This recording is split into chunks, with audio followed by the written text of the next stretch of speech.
The UFC is now one of the world's biggest sports organizations, but its history began in a very different way. The story begins in 1993 with UFC 1, held in Denver, Colorado. The idea was simple: put different martial arts styles against each other to see which one was truly the most effective. Karate versus boxing, wrestling versus kickboxing, jiu-jitsu versus taekwondo. The event had almost no rules, no weight classes, and very little safety equipment. The only goal was to make your opponent submit or knock them out.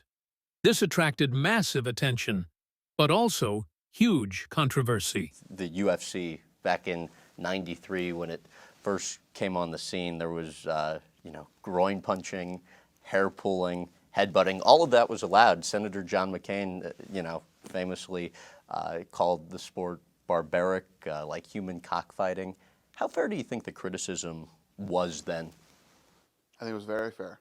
The problem was with the old UFC was McCain came out and said, you can't put on these unregulated fights with no athletic commission or, making sure that the fighters are taken care of, the doctors, you're going through the proper medical testing. And he was telling the old owner, you can't do this. And the old owner said, well, I'll just go to places where you can't get me. Yet, despite the chaos, one fighter stood out.